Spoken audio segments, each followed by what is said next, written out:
I'd like to welcome Phil Warburg back to Google to talk about his book called Harness the Sun. He was here earlier to talk about Harvest the Wind, and now we're on to Harness the Sun. As you can see, he's very interested in alternative energy and how it can help save the climate and why it's the future of energy in the United States. Without further introduction, I'd like to invite Phil up to talk to us about his new book. Coming.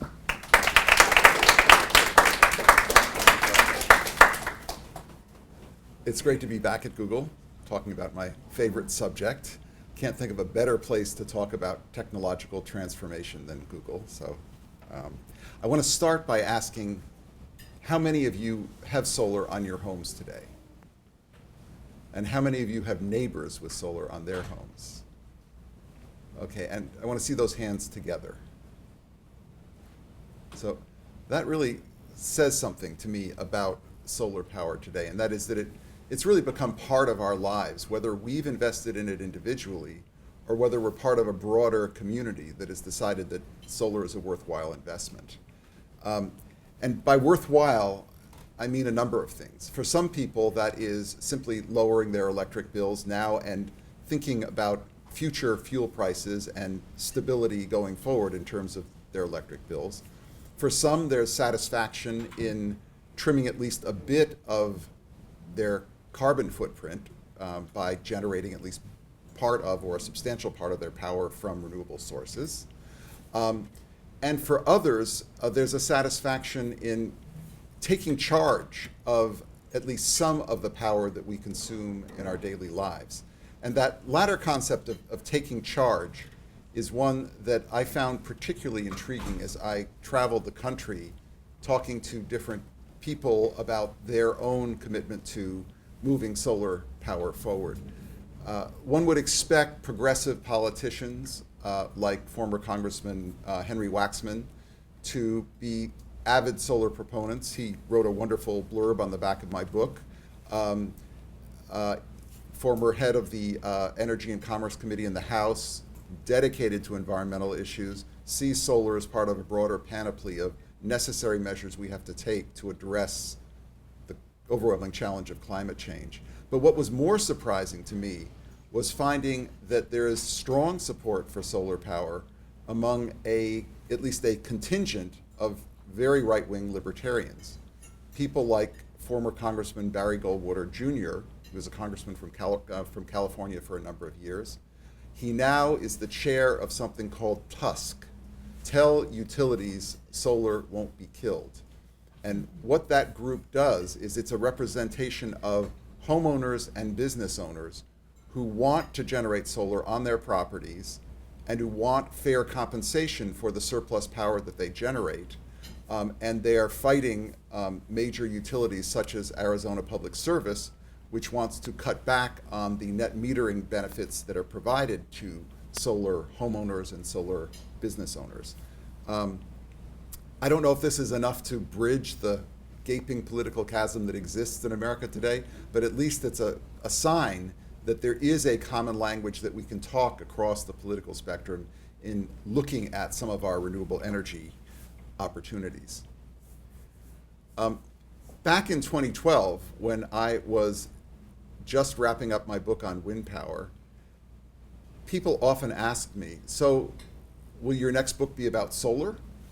And my kind of flip and dismissive comment at the time was that if I ever wrote a book about solar, I'd have to call it Dim Sun.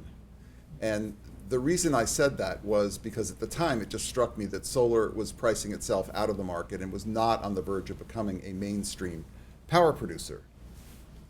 Thankfully, and fairly quickly, I was proven wrong. Between the first quarter of 2012 and the first quarter of 2015, the price of residential and utility scale solar came down about 46%. And the price of non-residential, as in commercial and public building related solar, came down about 52%. So a very dramatic drop in a very short period of time.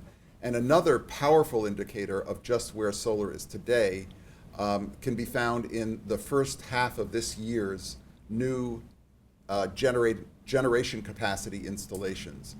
Solar, during the first half of this year, accounted for 39% of all new power generation capacity nationwide.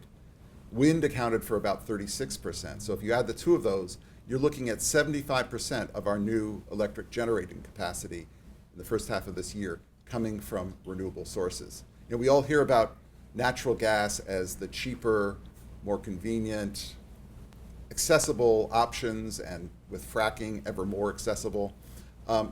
Gas accounted for about 21.4% of new generating capacity during that same period. So those are all pretty powerful signs to me that solar's time really has arrived. My own solar journey began in March of 2013 when my wife and I decided to put solar on our own home's roof. And we actually found ourselves just a few days after one of Massachusetts' many heavy snowstorms, not the likes of which we saw last year, but 2013 had its share as well. And we weren't at all sure that the installers from Sunlight Solar Energy were going to show up at all, but they did. And one member of their crew was a guy named Liam Madden. He was a former Marine Expeditionary Unit member in Iraq, tough guy. But when he got out of the gleaming white Sunlight Solar Energy van and looked up at our roof, he kind of blanched. And I said, what's something the matter? Have you not installed solar on a roof this steep before? And he said, well, actually not. Our roof has a 55-degree slope. And he and his teammates climbed the roof and in utter silence, roped to the peak of the roof. They installed our solar array. Thankfully, no one was hurt. And thereafter, we've gotten about 75% of our total electricity needs from the sun. And that includes the nightly charging of a plug-in electric hybrid vehicle. So we feel good about what we're doing, and we're by no means alone in doing this. There are about 750,000 homeowners and businesses in America today who have installed solar on their rooftops. During 2014, that amounted to about one new solar installation every 2.5 minutes. So we're really, again, seeing solar penetrate the marketplace. And one thing I should just mention, which many of you, given your work in this particular industry, I'm sure know from electronic appliances, solar photovoltaics actually work better in colder weather. So some people say, well, gee, solar isn't a great match for Massachusetts. It's a cold climate, snowy climate, et cetera.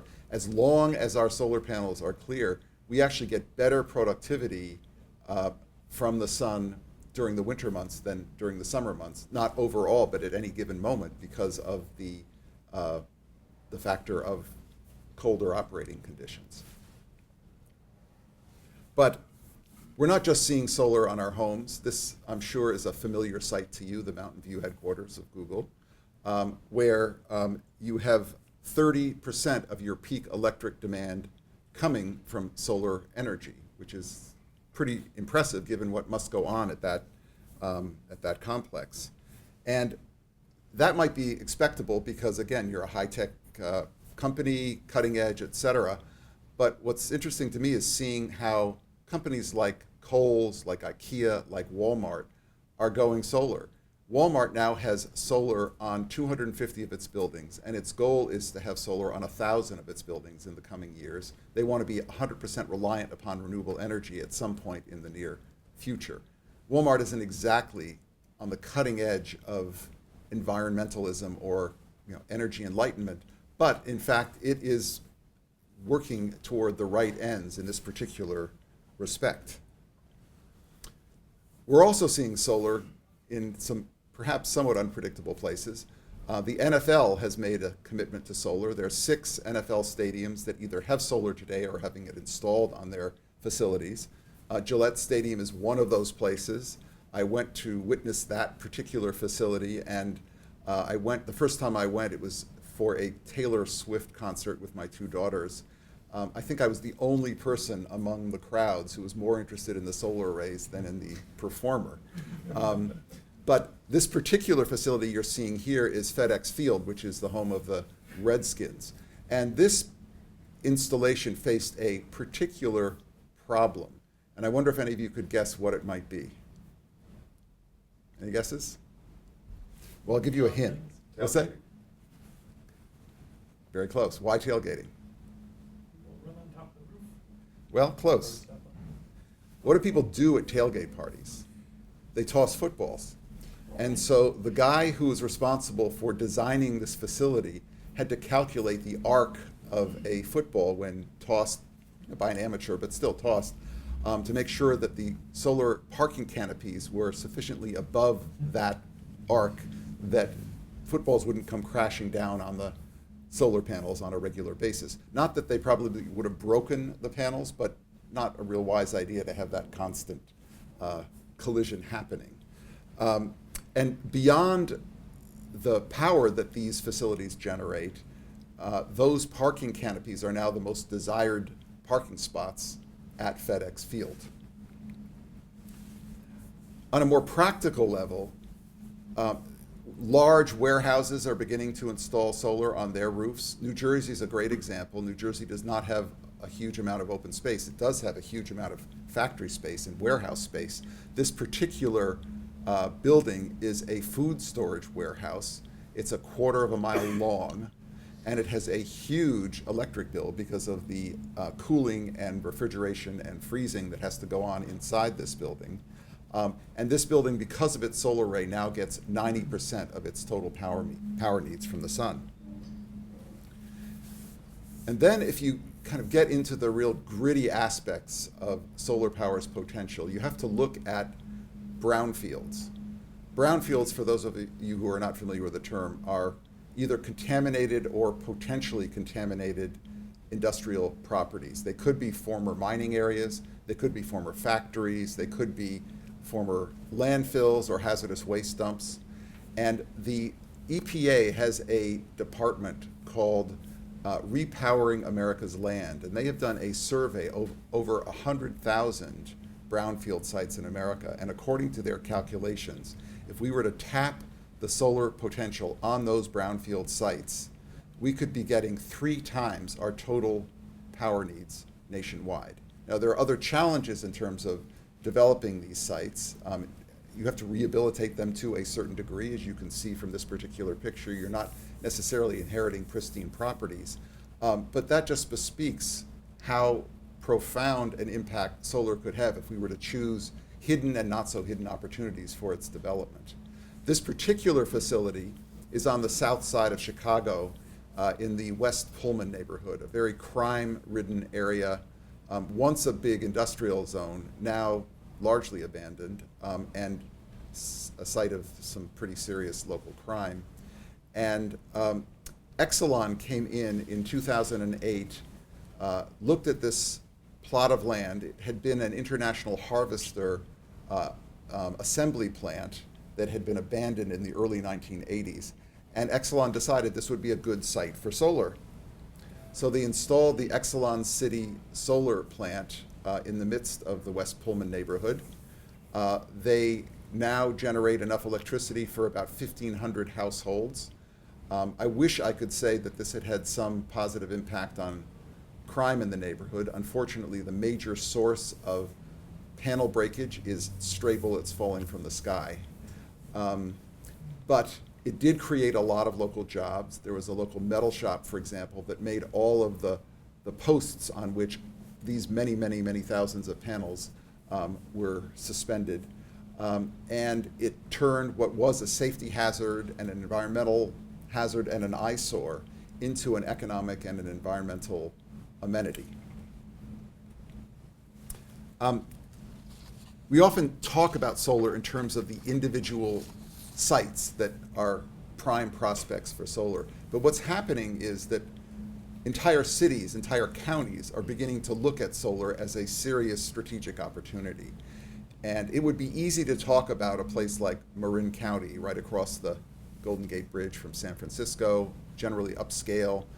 Marin County developed something called Marin Clean Energy, which is a self-defined entity that is broken away from Pacific Gas and Electric and now purchases power and sells power to its customers.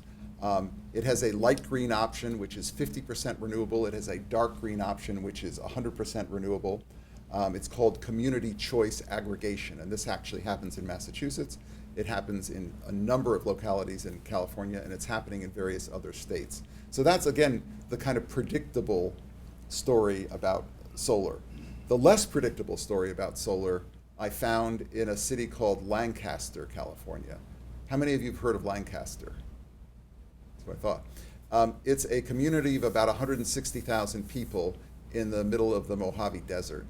It was long known as a center for gang violence until 2008, when a man named Rex Parris was elected mayor.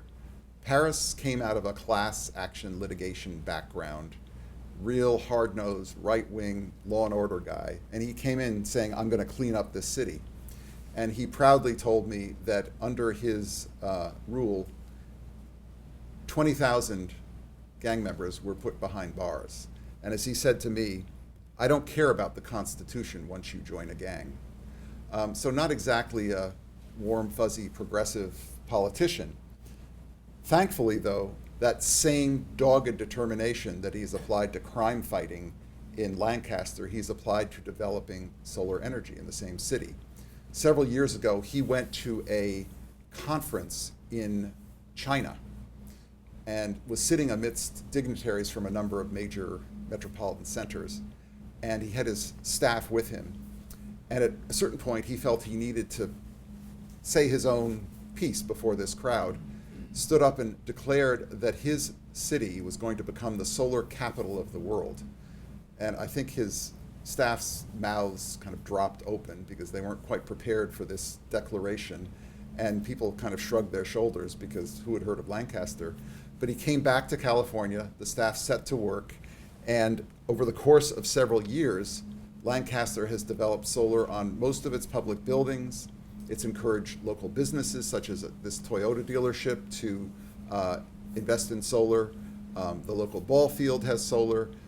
Many of the farmlands on the outskirts of the city have now built utility-scale solar facilities. And every new residential unit built in the city today has to either have solar on its roof or has to have off-site solar that provides at least a portion of the electricity for that particular residential unit. Paris expects that Lancaster will be a net solar energy exporter within the coming years, and I think he's probably right. There are plenty of opportunities for solar within our built environment. There are also some constraints, and I encountered some of those constraints when I visited my daughter Maya at George Washington University in the heart of Washington, D.C. She took me to what she regarded as the only evidence of solar photovoltaics on the George Washington University campus, and that was this solar table, which is good enough to charge a laptop or two or maybe a few iPhones, but not much else. And she wasn't very impressed with this. I was less impressed with it. And we were even more discouraged when George Washington University opened its brand new high-tech engineering center, $300 million LEED Gold certified building. Solar on the roof? No. Why? Well, the answer I got was that the District of Columbia has very strict height limits, and if they were to put solar panels on the roof, they would exceed those height limits and they'd have to knock a floor off of this very expensive building, which obviously they were not willing to do. So that even impressed my daughter and me less. But then came the really interesting and encouraging news, and that was that in the spring of 2014, George Washington University announced that it, together with the GW Medical Center and American University, would be buying all the solar output from 3 utility-scale solar farms in North Carolina. With that purchase, and when those plants go online in 2017, GW will be getting over half of its total power needs from the sun. There are lots of other examples like that. On the cover of my book and in the opening to this talk, you saw a picture of Tempe, Arizona, which is where Arizona State University has about 80 different solar arrays on its roofs, and it gets 31% of its peak energy demand from solar power. And it's a campus that serves 60,000 commuters. So again, pretty impressive solar contribution. I'm sure various of you have heard about the divest of fossil fuels movements that have been sweeping various university campuses. I think that these universities are great examples of how universities can be investing in sound alternatives to fossil fuels, as well as raising the question about what their universities should be investing in by way of their endowments. The 3 North Carolina solar farms that I mentioned are examples of utility scale solar built on open space. That open space can be farmland or it can be natural open space. The facility that you see here is the California Valley Solar Ranch. It is a facility that now generates enough electricity for 100,000 California households. It sits in an area called the Carrizo Plain, which some refer to, I think somewhat generously, as California's Serengeti. It does have some wildlife that the developers of the California Valley Solar Ranch have taken great pains to protect. Before constructing the solar fields at this facility, a team of biologists came in and documented what were the local wildlife that needed to be protected. And among them was the San Joaquin kit fox and the giant kangaroo rat. I have to say, I had not heard of either before I went to the California Valley Solar Ranch, but these are valued species. And what they did was they removed these species from the solar field areas. They built what they called temporary condos for the giant kangaroo rats, and they built temporary dens for the kit fox. And once the facility was complete, they allowed these creatures to re-inhabit the area. They also built migratory corridors so that antelope and elk could traverse the facility and not be harmed and not be disrupted in their traditional patterns. And they set aside 12,000 acres in conservation land in perpetuity. So it's an example of a very large solar facility. It sits on about 1,400 acres of land, the solar fields themselves, but a solar facility that generates a lot of power for a lot of people, and where great pains were taken to protect wildlife values.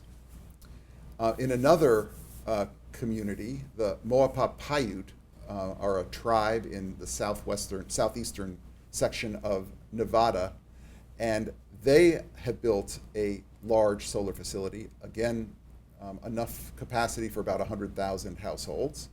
And what they encountered was the desert tortoise. Now, the desert tortoise is a threatened species under the U.S. Endangered Species Act. That's one level below being endangered, but it's worthy of protection. There are about 100,000 of these creatures left in the Southwest. And what the Paiute did was they collected 75 of these tortoises from the 2,000 acres where they were building a solar farm, fitted them with tracking devices, and then relocated them to a 6,000 acre conservation area 10 miles from the facility. I talked to the chair of the Moapa Paiute very recently, and he said that so far they've lost one tortoise, and that was to a coyote attack, and that coyote attack could have happened in the habitat that these tortoises inhabited beforehand. So good examples of great pains taken to protect wildlife values on large open spaces solar facilities. How many of you have heard of concentrating solar power? Okay, so concentrating solar power relies upon the thermal properties of the sun as opposed to the light properties of the sun. And this particular facility is called Crescent Dunes. It sits on the high desert plateau outside of a former silver mining town called Tonopah, Nevada. It generates enough electricity for, I think, 80,000 or so households. And it uses molten salt as the vehicle for capturing the heat that is focused on the receiving tower you see there. It's a 640-foot receiving tower. That molten salt is heated to about 1,000 degrees Fahrenheit, and then it is pumped into storage vessels, giant storage vessels, where it is held until the optimal time to actually use that power. So what this actually allows this solar plant to do is surmount one of the weaknesses of solar power, and that is its intermittency. So they can generate lots of solar generated heat during the daylight hours, and then they can use that electricity at night by converting the molten salt's heat into steam, which drives a conventional turbine, much as you use in a gas-fired power plant, for example. One of the challenges, however, with concentrating solar power facilities is that there is a lot of heat generated and focused on a very specific point at the upper end of this 640-foot tower. And what happens, unfortunately, is that birds that fly through what's called the flux, the very hot zone, get killed. And this is an issue in Riverside County where one of these facilities, it's called Ivanpah, is located. At the Crescent Dunes facility, which is just about to go into full operation, they don't expect the same problem because there's very little bird life at that very high plateau level. But it's a real issue, and it will be an issue as we hear about more of these facilities being built in the future.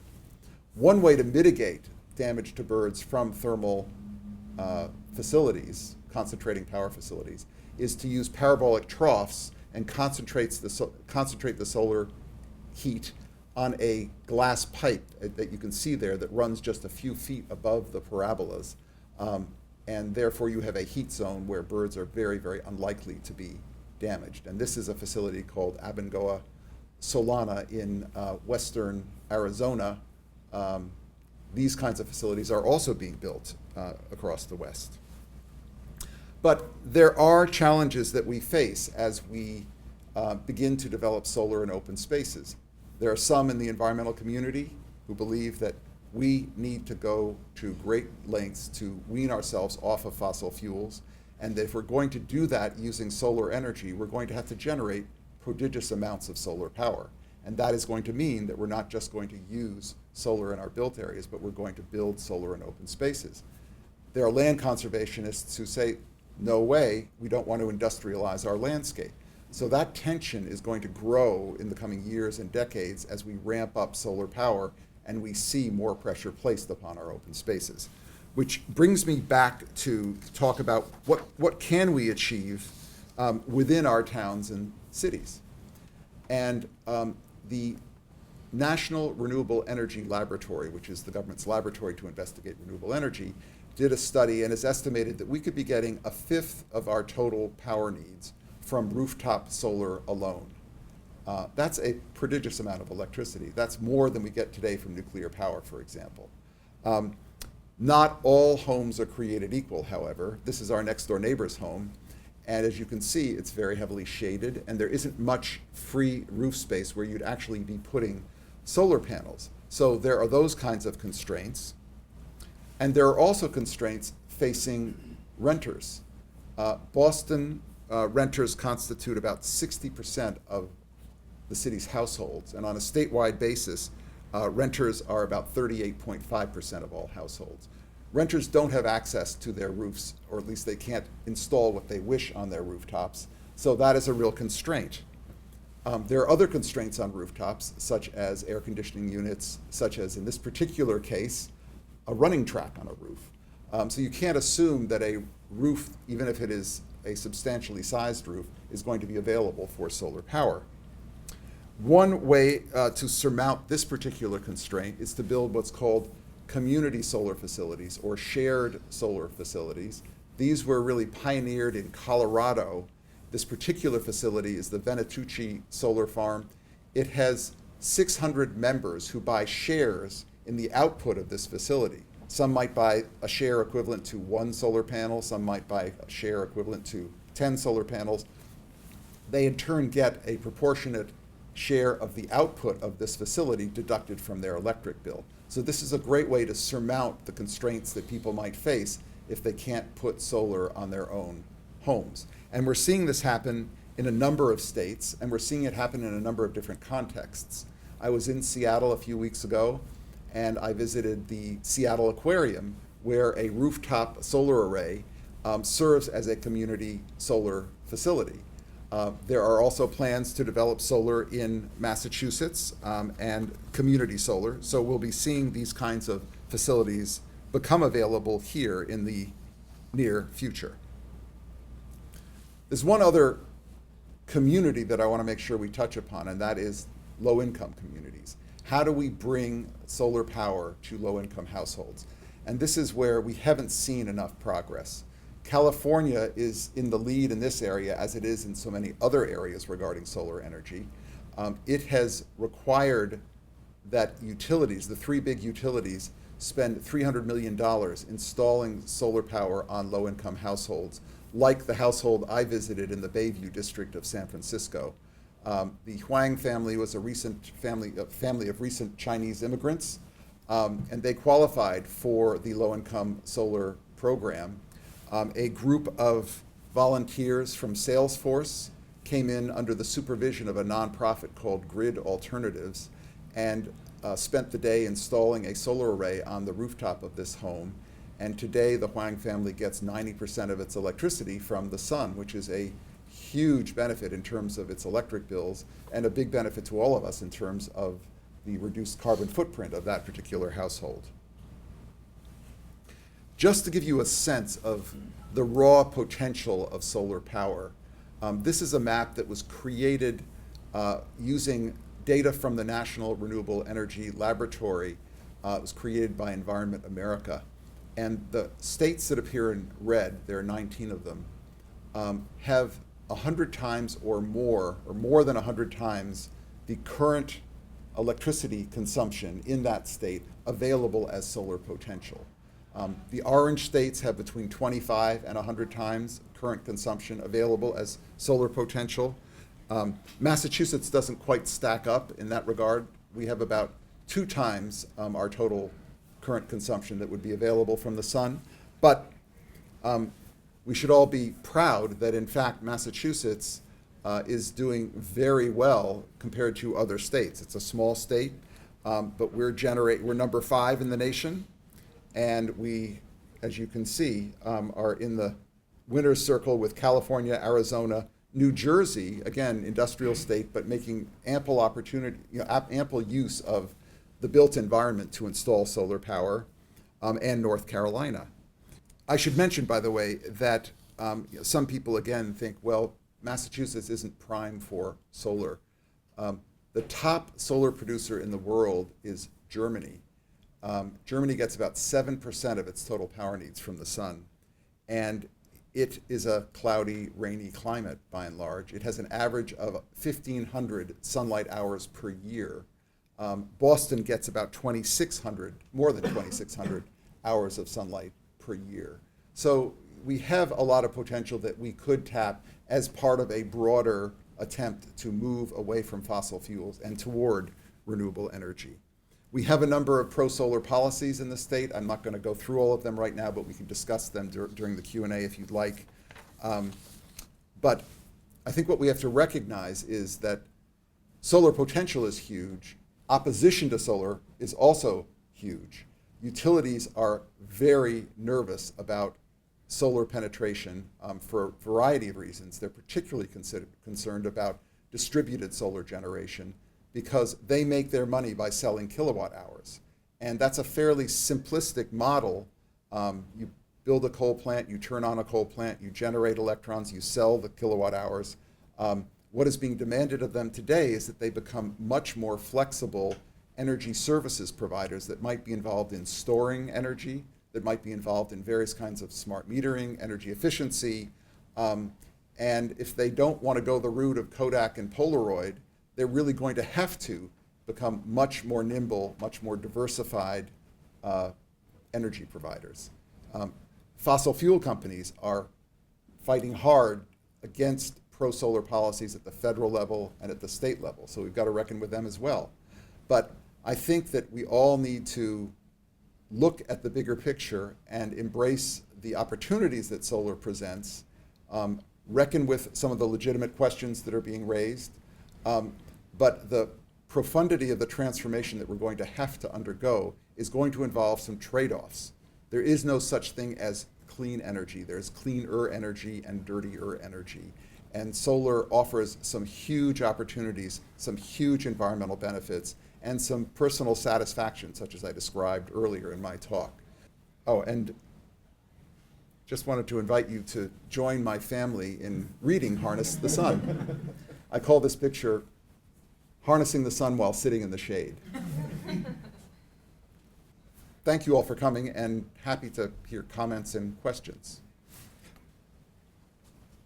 Yeah.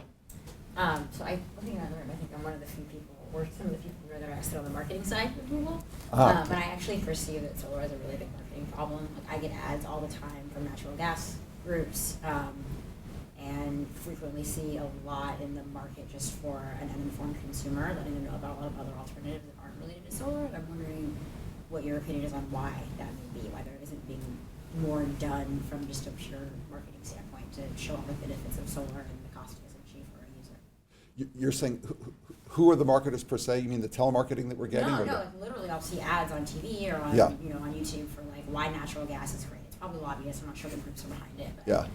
You don't necessarily, all the benefits that like we know about how much cheaper it can be and all the different things like that don't come out for something like solar. Well, first, the fossil fuel industry has huge resources to draw upon in terms of marketing. They've been doing it for decades. One of the advantages they have is that they have a fairly unquestioned panoply of federal and state subsidies that they've been getting for decades and decades. And I think what's happening with solar is it's the new entrant onto the scene along with wind power, and everyone's scrutinizing it. So the incentives for solar, the incentives for wind are questioned and become political footballs in Congress in a way that the subsidies for oil and gas and nuclear and coal do not. And I think that's a serious problem. I think solar marketers are getting more and more proactive, more and more sophisticated. I have to say, and we were talking over lunch, I get several calls a week from solar companies wanting to put solar on my roof, and I politely tell them I have solar on my roof. And Jason was saying that he gets calls from solar companies, and he politely tells them he can't put solar on his roof because it's too shaded. I think that we're seeing a fairly robust competitive climate right now for solar. One of the interesting things about solar is that there are lots and lots of players. There are small players like Sunlight Solar Energy, which installed our facility, very small company. It has, I think, annual revenues of about $10 million a year, on up through Solar City. And it's a very, very new industry. As I said, I myself wasn't convinced in 2012 that solar was something to be taken seriously. 3 years later, solar is a buzz in all kinds of technology circles. We're seeing the technology itself improve very dramatically. And I think it needs some smart marketing acumen applied, but I think it really is beginning to happen. I guess I was thinking more about like the branding of it, Yeah. not an individual, like someone saying I want to install it, but Yeah. just like the concept of it, Uh-huh. which it may just be a resources Yeah. thing for the industry groups. But. Well, I think some of the bigger numbers need to get out there so that people recognize it's not just at the margins. So, for example, the National Renewable Energy Laboratory does great research. That research doesn't necessarily get the circulation it should. One of their studies that I find particularly interesting is called Renewable Electricity Futures, and it came out in 2012, and it projected that using technology that is commercially available today, we could be getting half of our total power needs by 2050 from the wind and the sun alone. So that kind of statistic says to me, these are serious technologies that could really transform the way we think about the energy we use and the energy we produce. And I think people have to be attuned to those messages when they do get covered. They do get covered probably in the higher brow media, maybe not in the broader media, I'm not sure. I think solar has one advantage, and that is its immediacy, in that people can relate to the fact that solar is happening, again, by just looking at their neighbors' roofs. It's not some remote concept out there that they don't really understand. It's palpable, and it is within our reach, quite literally. Yes? So what might you say that something like Jason or others, my roof, I have slate, and it doesn't quite point the right direction. There's lots of challenges, so Yeah. a community-based one that you mentioned might be great for something like that, but how do groups that are helping to initiate that, to find space, to help, provide the funding mechanisms Right. to make that work? Again, it is just starting up in Massachusetts, so I think you will be hearing a lot more about it in the next year. And if you ask where it's happening, you might just find that there is a community solar facility that you can invest in. There is a problem in that, again, between 22 and 27% of residential rooftops are well suited to solar. You happen to be in that other majority, which is unfortunate, but there are opportunities. What's happening prospectively, I think, is interesting. Our building stock turns over on average every 42 years. So we're not just talking about how do we introduce solar today and tomorrow and next year. We're talking about how do we create a wholly different orientation, and I mean that both literally and figuratively, so that we incorporate solar much more fully into our lives. Madison, Wisconsin is an example of a city that requires that new residential areas be designed on an east-west, north-south grid, so that houses can be built that will be solar ready. They're not yet saying you must build solar, but they're saying that the overall layout of new communities has to be amenable to solar. And we're seeing that kind of thing happen in a lot of different localities. In some localities, they are actually, as I said, mandating that solar be installed. I think with some older houses that have slate, with houses that are shaded, there are trade-offs that one has to consider. When is your roof going to need to be replaced? Is that tree a tree that you cherish, or is it a tree that you would rather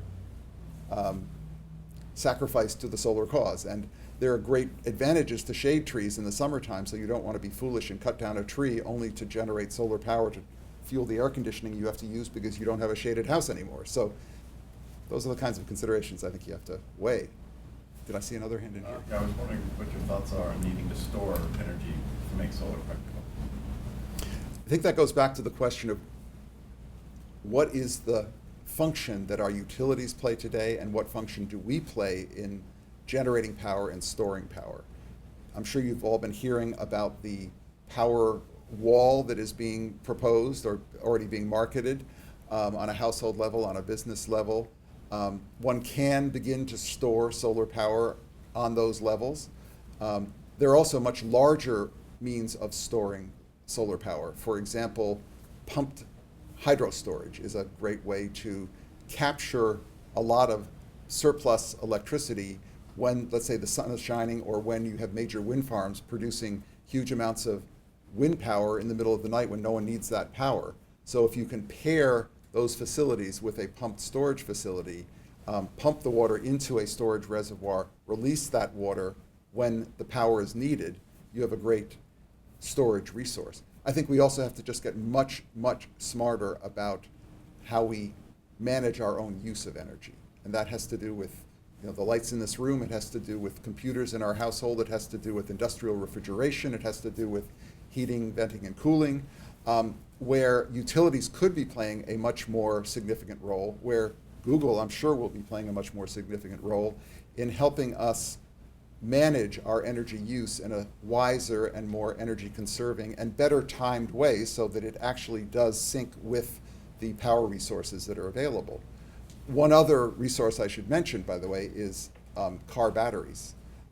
If we had a fleet of tens of millions of electric vehicles, your average car is driven, let's say, an hour a day, half hour a day, hour and a half a day. So you have the vast majority of the day when your car is sitting idle. And that battery could be used to charge your car, or it could be used to decharge and, in fact, fill in some of the bumps in the electric power grid if there was a well-integrated, smartly coordinated use of that battery resource. The great thing about that is you're not just creating battery as storage, you're creating battery as mobility, and it also serves a storage function when the car isn't being used for mobility purposes. So again, I think there's no single answer, and I think we've got to move away from the kind of mono-fix that is going to solve our future energy problems. There isn't a mono-fix. It's going to be a much more complex environment, a smarter environment, and one hopefully that's much more reliant upon renewable resources. Yes? Is there still aggressive tax subsidization of installation of solar technology the way there was, we were saying like 3, 4, 5 years ago, or is that largely peaked? There is a federal investment tax credit. I wouldn't use the word aggressive. I would say perhaps Massachusetts was robust. Oh, okay. First, on the federal level, there's an investment tax credit, a 30% tax credit available for solar installers, and that can be at the utility level, it can be at the non-residential level, and it can be at the residential level. That tax credit is slated to sunset at the end of 2016 entirely for residential properties, and it will drop from 30% to 10% for non-residential and utility scale solar. That will have a very, very serious impact on the solar industry. In a number of states, there are a number of incentives that are being phased back. There used to be much higher solar rebates, for example, in Massachusetts.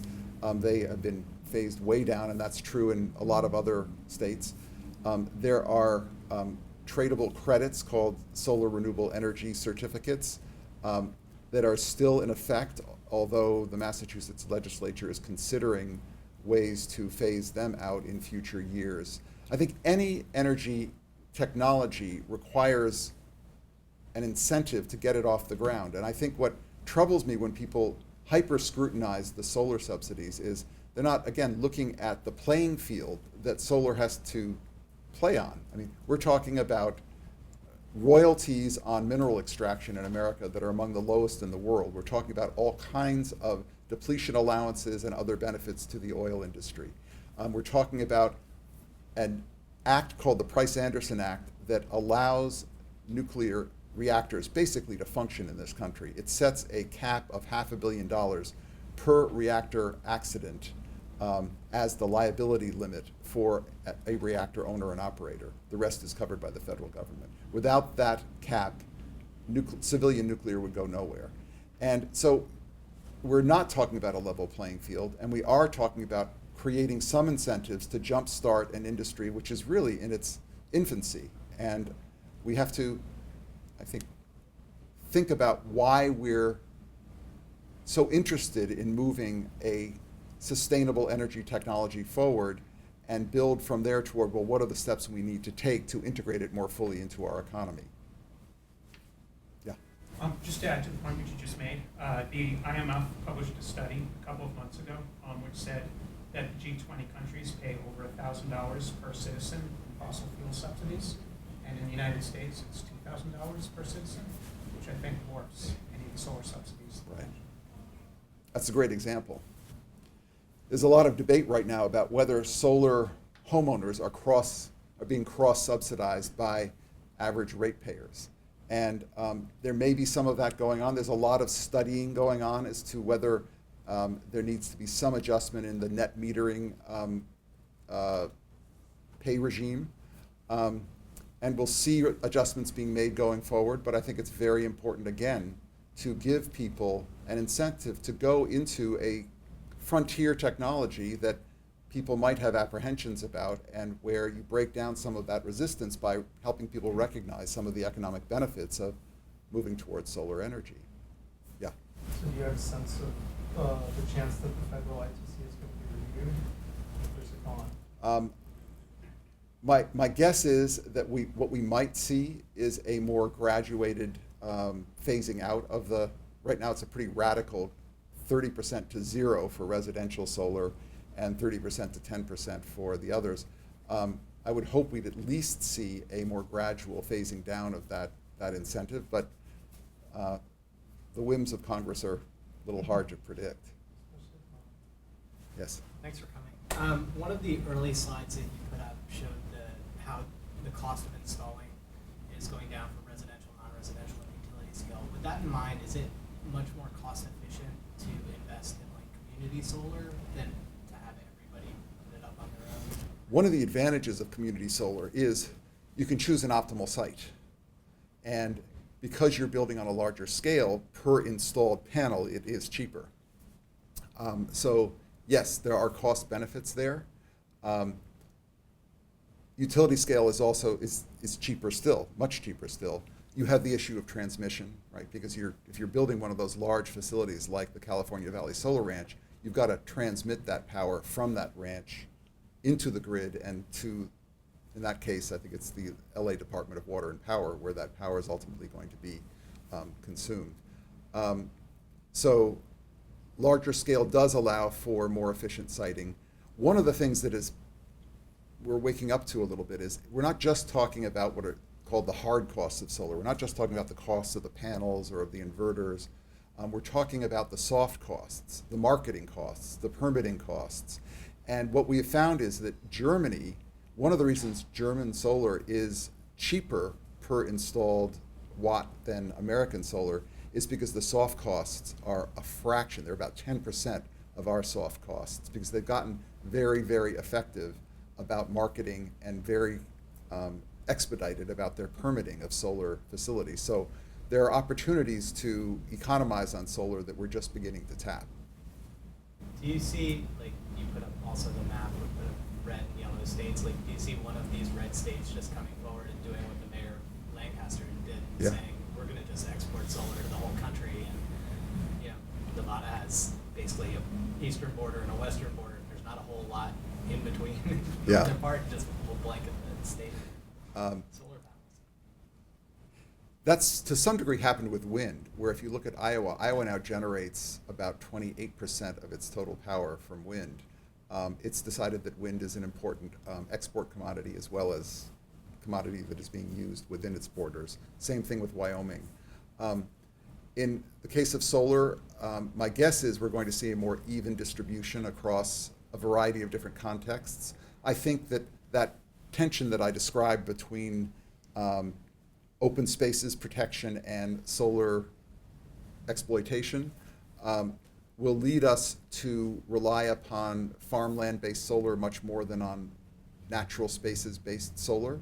And if you look at our country, I'm sure you've all flown across the country, and you see the grid of farmed America, there are huge, huge parts of the country that it would be very hard to call natural. And so I think if you're talking about converting a soy field or a corn field or an alfalfa field to solar, you're talking about a very different kind of wildlife versus renewable energy trade-off than you are if you're talking about open desert land where there are species that people are very concerned about protecting. One opportunity, I think, is in California, where as of 2013, I couldn't find the number for 2014, but as of 2013, more than 250,000 acres were still in cotton cultivation. Cotton is a water-intensive crop. It's not an essential food crop. It's expensive to grow it in California. There's one huge solar opportunity, and the rate of solarization in California is terrific as well. So I think if we look at farmlands, and we're seeing farmlands developed in places like Maryland, for example. One of the advantages, by the way, of solar photovoltaics as compared to concentrating solar power is that you can locate solar fields that are not necessarily immediately adjacent to one another. So if you have scattered cornfields with forest land in between, you can build the solar on those cornfields and protect the forest lands. You can't really do that with concentrating solar power because you need a very large area where you are focusing all of that heat energy on the receiving tower. So I think plenty of opportunities, more likely on what you could call degraded lands, as in farmlands, or again, looking at brownfield properties, than on natural open spaces. Maybe one more question? Yeah. The place that I see would be ideal for putting these is over parking lots. You were saying at the stadiums, it's a great place to park and give you shade and great protection from rain. Right. Looked into developing those? Yeah, I mean, they are developing. The cover of my book has a large parking garage at the Tempe campus in Arizona State University.